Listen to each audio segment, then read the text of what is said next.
이거는 지난번에 얘기했던 거, 이거 꼭 관심 가지셔야 돼요. 연금저축과 IRP가 왜 관심 가져야 되냐면, 우리는 3종 세트라고 그래요. 노후를 대비하는 3종 세트. 첫 번째가 국민연금이에요. 그죠? 이거는 의무적으로 가입하는 경우가 있잖아요. 두 번째는 개별적으로, 두 번째는 연금저축과 IRP란 말이에요. 연금저축과, 왜 연금저축과 IRP가 3단이 사보험에 드는 거란 말이에요. 그쵸? 연금 사보험인데, 제가 봤을 때 사보험은 그렇다 치고, 그 사보험 빼고, 국가에서 밀어주고 있는 거, 국민연금, 그 다음에 연금저축과 IRP 정도는 반드시 하시라. 국민연금 보면 젊은 친구들도 불안한데 그걸 어떻게 하냐라고 늘 얘기하잖아요. 그 역으로. 그럼 국민연금보다 이율 높은 어떤 사적인 금융 그런 상품이 있어요? 택도 없어요. 그리고 내가 회사 다닌다? 그럼 반은 누가 대줘요? 고용주가 대주는 거죠. 야, 못 받을 수 있대. 국가에서 운영하는 거잖아요. 못 받을 수도 있대. 그럼 국가에서 오늘까지 운영하다 내일부터 안 줘? 이러면 그 국가의 그 당시의 정권은 어떻게 될까요? 무너질걸요? 그리고 그 대부분 국민연금에 대해서 뭔가 변경안을 만들 때 어떻게 돼요? 국민적인 정이 엄청나잖아요. 그 과정 무조건 거쳐야 돼요. 야, 오늘까지 줬는데 고갈이네, 안 해줘, 없어 라고 하면은 이거는 엄청난 문제를 유발한대요. 근데 만약에 사보험에서 내가 당연히 거기에 대한 이익도 적겠지만 사보험에서 그 회사 망하면 너 우리 못 줘 이런 얘기가 필요할까요? 그냥 망하는 거잖아요. 그러니까 그것들을 국가에서 보존을 해줘주는 어쨌든 간에 어떤 게 더 위험하겠어요? 어떤 상품이 나오든 간에 국민연금을 능가할 수 있는 그런 상품은 없어요. 그런 연금은. 그리고 국민연금이 아무리 불안하다 그러는데 어떤 나라든 간에 국민연금이 있었다가 완전히 없어진 나라는 없어요. 국민연금이 있는데 조금씩 방안들이 바뀌는 거죠. 내는 거를 더 많이 내고 받는 거를 더 적게 받고 조금씩 바뀌는 거지. 야, 오늘까지 100만 원 줬는데 이제는 아무도 안 줘. 이런 거는 그럼 그럼 그 정부는 저 정권이 다 망하는데 그게 정치인들이 그렇게 하겠어요? 그리고 왜 선거 앞두고 이런 거 건들지 않겠어요? 표로 사람들 가만히 안 있잖아요. 검증을 받는 건 국민연금만큼 검증을 받는 게 없어요. 망하는 거는 어떤 정도의 위기냐면 우리나라가 그거 아니더라도 모든 자산은 거의 망한 수준이구나. 이 상황이 벌어지지 않으면 국민연금이 어떻게 제로가 돼요? 불안해하지 마세요. 국민연금 무조건 해야 돼. 지금 무조건 해야 되는 거지만 너무 불안해하시지 않아도 된다는. 그럼 그 뒤에 연금저축과 IRP, 그거는 되게 부족해. 소득 대체율 한 40% 정도? 예전에는 되게 더 많은 적도 있었어요. 그랬는데 실제로 그거 가지고 국가도 뭔가 책임져야 되잖아요. 이게 만약에 노령인구들이 되게 많아지고 그러는데 실제 국가에서 국민연금으로 안 되는데 그럼 사회적 문제가 되잖아요. 그래서 이거 가지고 안 됐는데 그럼 뭔가가 기금이 더 필요한데 그래서 밀어주는 게 연금저축과 IRP거든요. 니네들이 돈 좀 더 내봐. 근데 국가에서 세금을 공제해 줄게. 그렇게 해서 뭔가의 이득을 주는 거란 말이에요. 국가에서. 그 중에 가장 큰 이득이 뭐예요? 세금 공제해 주는 거잖아요. 세금 공제는 두 가지에 가장 강력해. 소득을 공제해 주는 거. 내 전체 소득에 있어서 과세 표준이 매겨지잖아요. 그럼 소득을 줄여주면은 과세 표준이 낮아질 수가 있잖아요.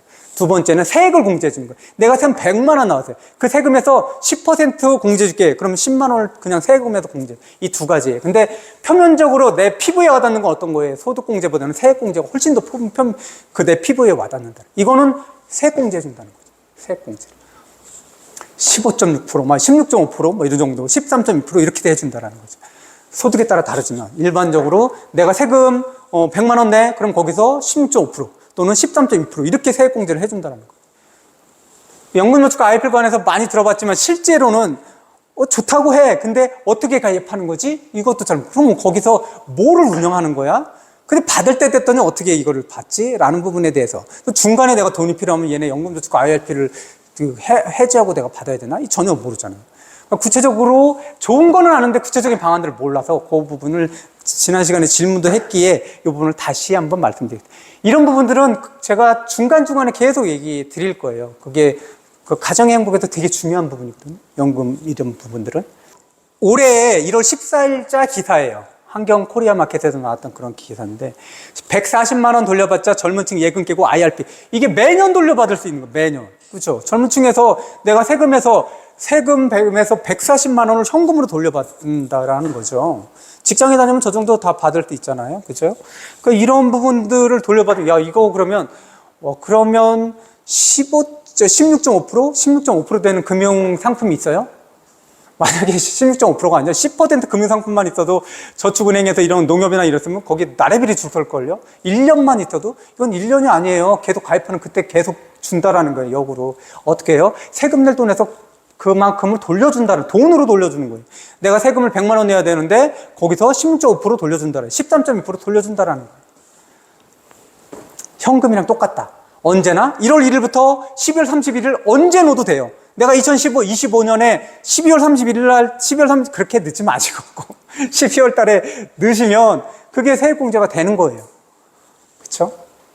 그럼 개념이 뭐냐? 연금저축과 IRP가 있어요. 연금저축과 IRP. 연금저축은 개인 노후 준비용이에요. 그리고 연간 600만 원까지 세액공제할 수, 더 넣을 수 있어요. 더 넣을 수 있어요. 근데 공제되는 금액만, 연금저축은 600만 원까지 되고요. IRP는 개인형 퇴직연금이에요. 자기가 드는 퇴직연금이라는 거예요. IRP는. 그래서 이 IRP는 개인이 드는 퇴직연금으로도 사용하지만 내가 직장을 다니다가 직장을 그만두고 퇴직금을 받으면 그 퇴직금을 IRP 통장으로 옮겨올 수 있어요. 그리고 연금으로 사용할 수 있다는 거죠. 그런데 실제 얘도 IRP도 뭐 300만 원, 연금저축 600만 원 합쳐서 900만 원까지 세액공제가 돼요. 그렇죠? IRP 개인형 퇴직연금 해서 어떻게 해야 되냐? 얘 600, 얘 300 이렇게 적어도 하셔라. 이거보다 넘게 해도 돼요. 근데 그게 금액이 합쳐서 900까지만 세액공제가 된다는 거예요. 소득에 따라 다르죠. 세액공제가 된다는 거죠. 이 세액공제 한도는 많게는 16.5%, 적게는 13.2% 되는 거예요. 소득에 따라서요. 이렇게 해서 IRP를 운영하다 보면 나중에 세액공제 한도가 저율과세를 한다는 게 3.3에서 5.5는 이건 나중에 연금을 내가 개시하게 됐을 때 실제로 나중에 찾으려 80세 이상에서 찾으면 3.3%. 그 다음에 55세, 만 55세부터 69세까지는 5.5%. 뭐 이렇게 된다라는 거예요. 이거는 조금 나중에 다시 말씀드릴게요. 어떻게 가입하는데, 근데 이거는 실제로 가시는 건 되게 편해요, 가면. 근데 가시지 않아도 온라인에서 다 가능하더라. 다 가능해요. 금융사 선택해서 은행, 증권사, 보험사 가셔서 하도 되고, 제가 추천하는 거는 그냥 증권사 가세요. 증권사 가셔서 하셔요. 그리고 모바일 웹사이트에서 가입 신청 가능합니다. 안 가셔도 돼요. 안 가셔도 돼요. 그리고 계좌 개설 및 초기 납입 설정할 수 있어요. 맨 처음에 어느 정도까지 하겠다. 이것도 자세히 설명해줘요. 웹으로 해도 자세히 뜨고.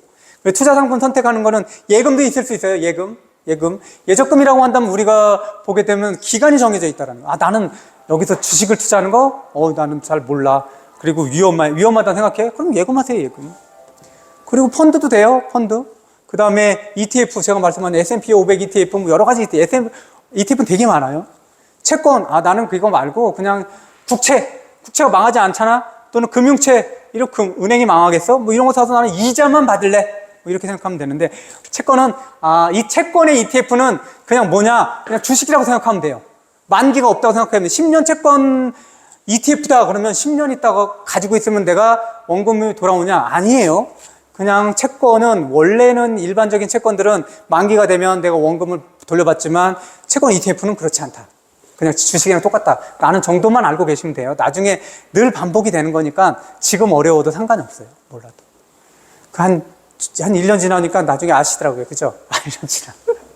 채권도 제가 나중에 다시 설명드릴게요. 운영시장이 상품 변경 가능해요. 가능하니까는 맨 처음에 딱 정해서도 이거 세팅되는 거 아니야? 고정되는 거 아니야? 그럼 걱정하지 않으셔도 된다는 거. 나는 좀 외부로 어렵다? 그럼 증권사 방문하셔요. 나 이래서 연금저축과 IRP 가입하려고 한다 그러면 거기서 알아서 다 해줘요.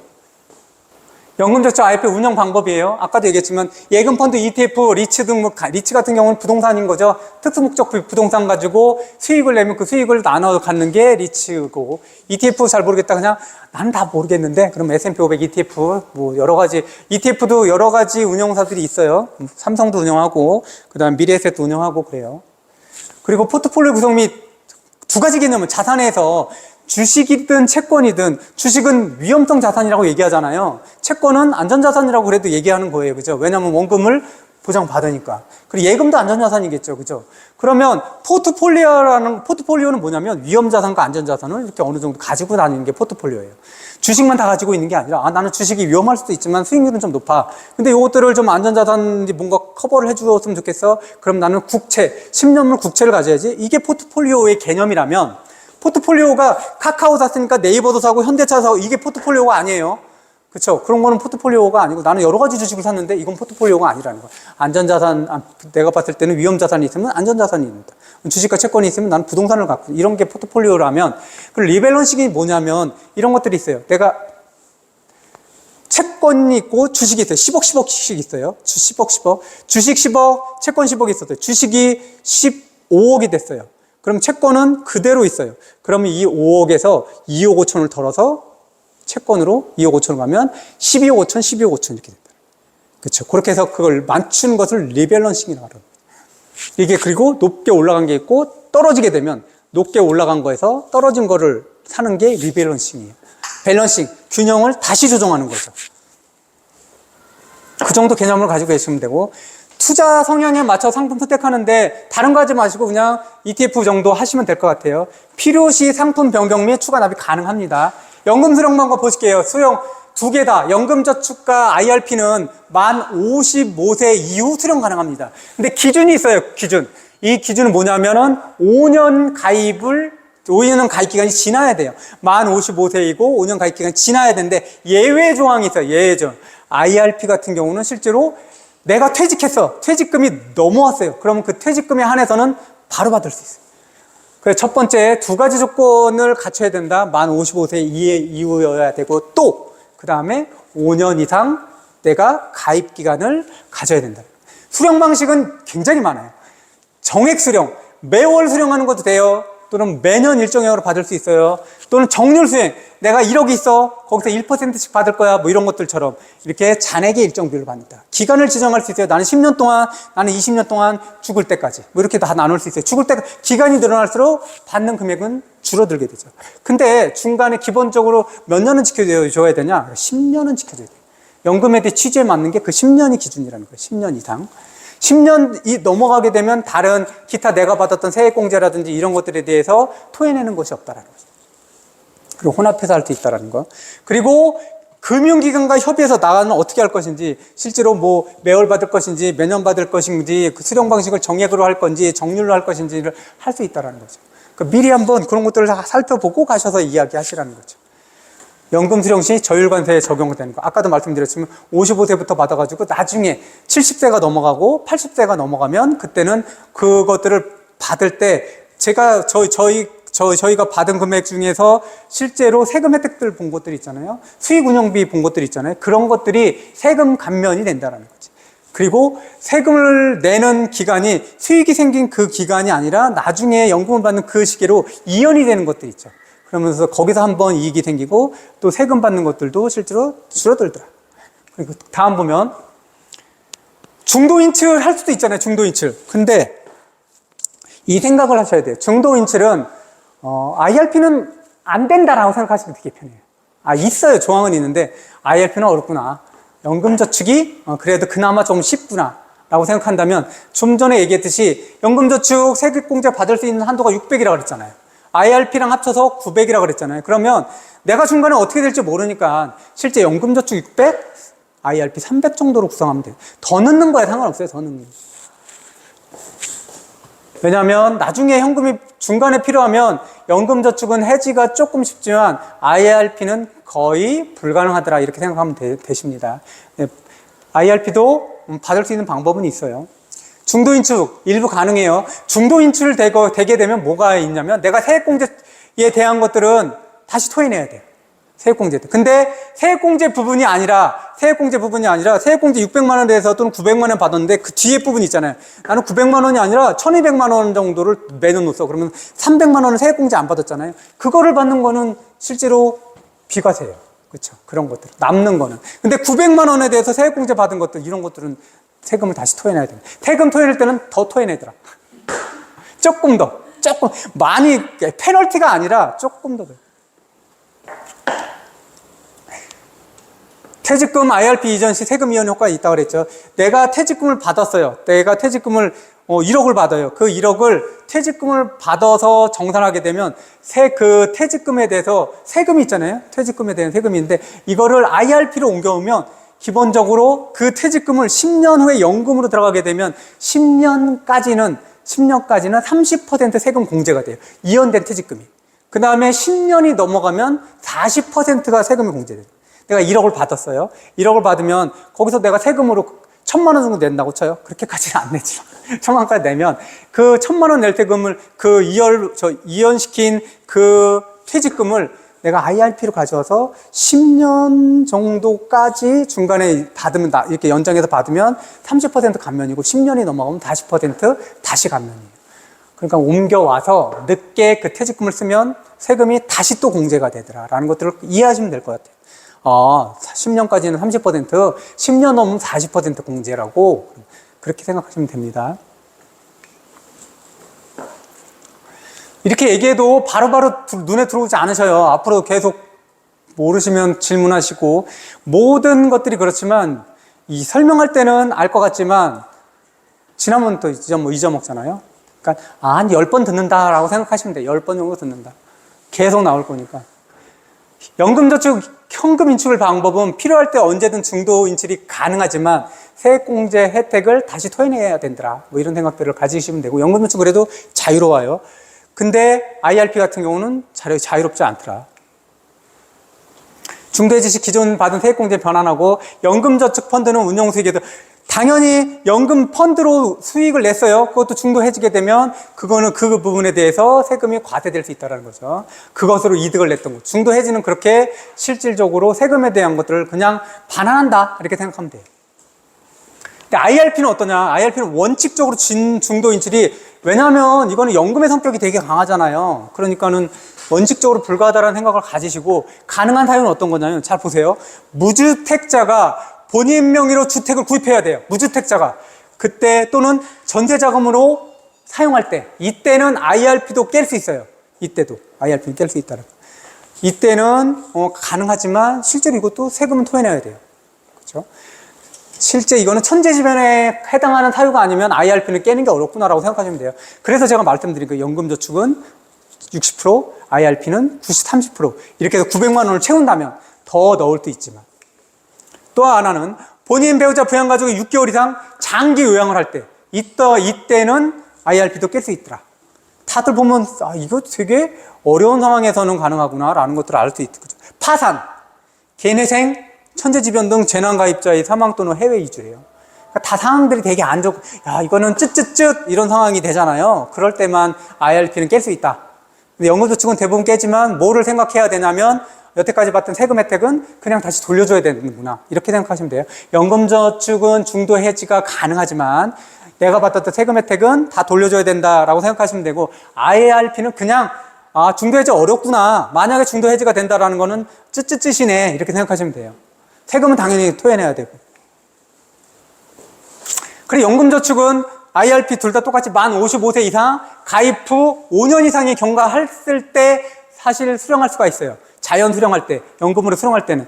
그런데 IRP는 실질적으로 똑같아요. 이렇게 되는데 수령 시기가 달라질 수도 있어요. 어떻게 되냐면 IRP는 만 55세 5년인데 만 55세가 돼서 5년이 가입 기간이 5년이 안 됐는데도 연금을 수령할 수가 있어요. 어떨 때 퇴직을 해서 퇴직금이 2월 됐을 때 그 퇴직금 금액을 연금으로 받을 때. IRP는 금액이 아니에요. 여기서 헷갈리시면 안 돼요. 퇴직금을 이연시켰을 때 내가 퇴직금 1억을 받았는데 1억을 여기다 옮겨왔어요.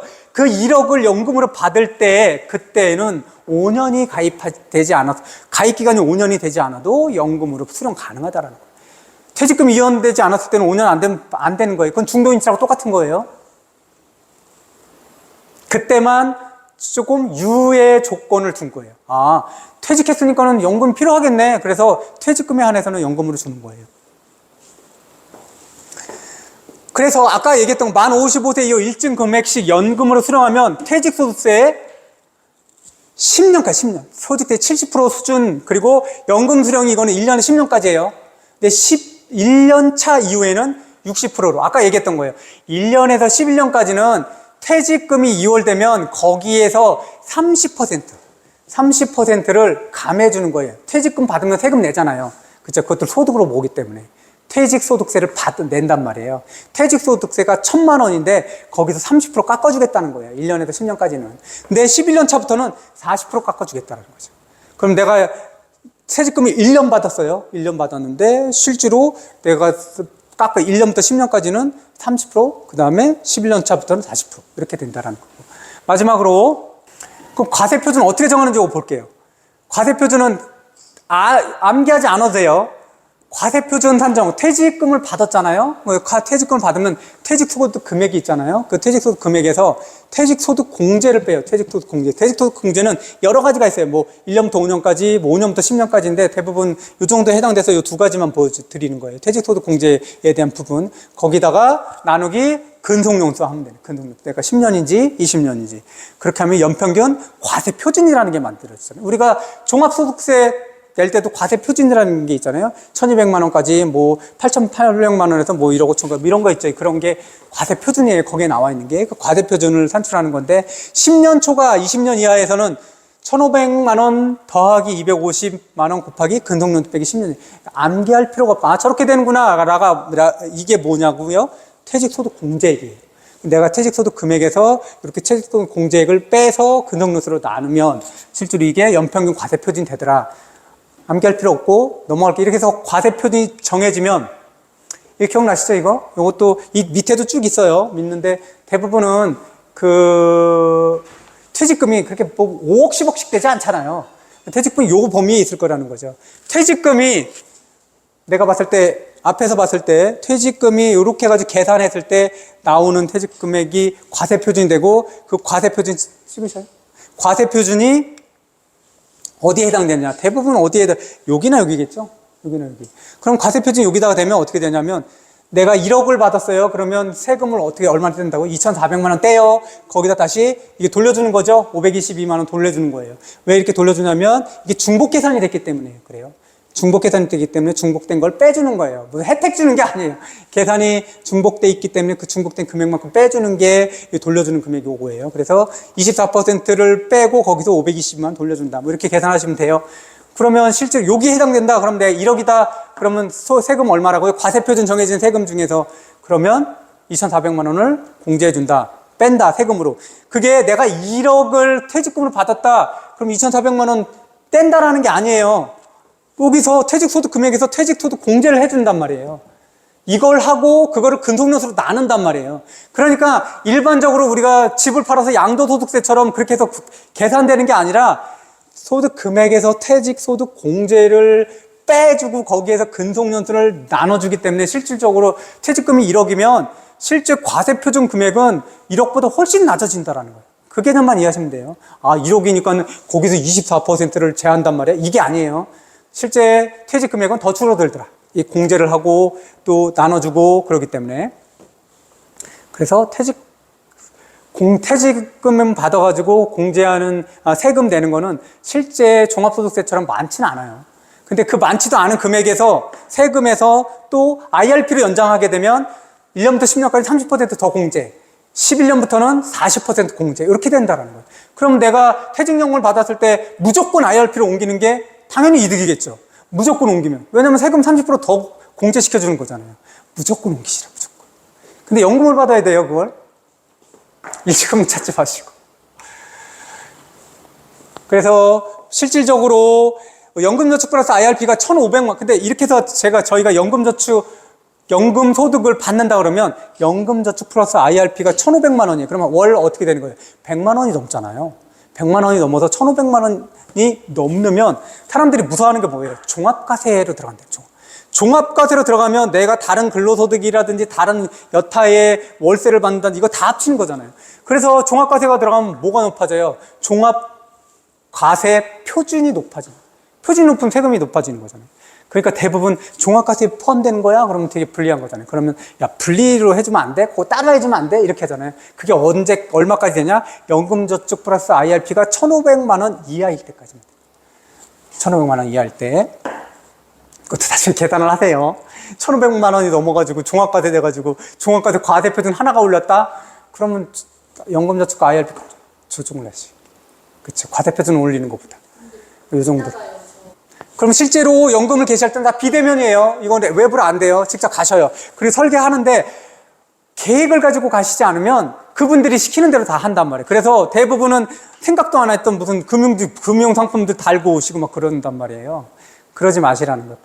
본인들의 계획을 가지고 가셔서 설계하라는 거죠. 그분이 시키는 대로 하라고 그러면 그분의 기준은 뭐냐면 그 가입한 그 대상자가 앞으로 안정적으로 연금을 받는 것이 기준이어야 하는데 그분들도 거기에 직원이잖아요. 직원이라면 그분들의 본부는 뭐예요? 상품을 파는 거잖아요. 그 상품 설계가 된다. 본인들의 보관들을 가지고 가셔야 된다는 거.